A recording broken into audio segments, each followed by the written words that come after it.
Huh? Do what's this? What now? Huh? What happened? What? Who?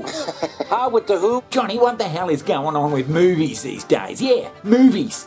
What's wrong with them, Johnny? Well, apart from half of them being shit, the Academy Award bloody committee, or whatever it is, has come out with new bloody, the Oscars, with new guidelines that some might say are woke.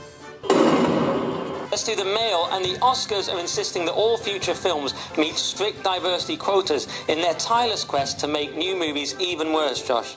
Yeah, it's certainly not John Wick 5 coming soon.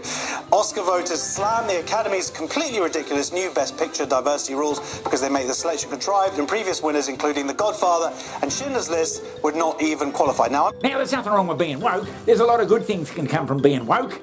It's just that if you're going to put this sort of attitude into making art, movies especially, then I think you're going to just fuck it up. What sort of guidelines? Some rules that are going to be brought in now, in that you have to have a lead who is from a minority group, or you have to have a subject matter from an ethnic group, or it's got to be the cast, or it's got to be more on the production end. So there's these different things. You have to meet 2 of these 4, and if you're not, then you're not going to be able to, and you have maybe, I think it's 30% of your cast has to be from underrepresented groups. Yeah, it seems, I reckon, you got to be free to go out there and make a bloody movie about whatever subject you like, if you want to be arty, that is, and just let it be an arty film. What about Gladiator? Are you going to have an Italian being in? You shouldn't have to be worrying about who's in the bloody lead character, whether it's Hispanic or black or fucking a gay lesbian sort of a bloody thing.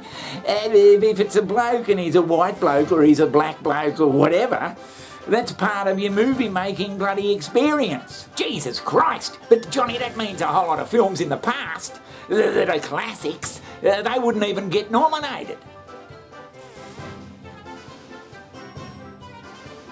Now, we're not talking about Fast and Furious, Johnny, and that sort of shit. It's just entertainment stuff, and they're never going to get... I can't see The Rock getting bloody nominated for an Academy Award.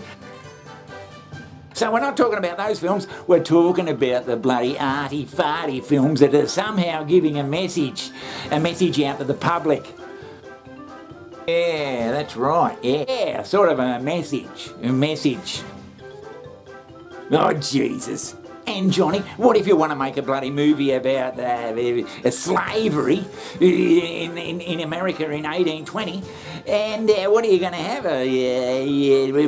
No white people in it? Or are you going to have a black lead? Or what if you wanted to make a film about some white bastard who was... I mean, when you think about it, most of the bloody films over the last 100 years wouldn't get bloody nominated. I mean, a film like To Kill a Mockingbird too, it's one of the greatest movies and the best book, one of the best books I've ever read, and it's a bloody classic movie, but a lot of people are saying it just perpetuates racism.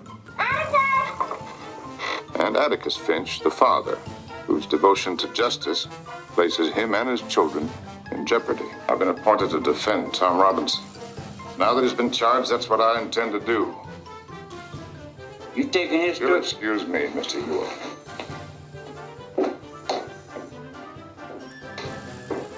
What kind of man are you?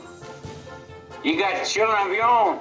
No disrespect to Harper Lee, but To Kill a Mockingbird is overrated, and it's a prime example of why race relations have stalled since the book was published. This centering of Harper Lee via Scout perpetuates racism by sending the reader the message that the most important and compelling voice on racism is that of a white person.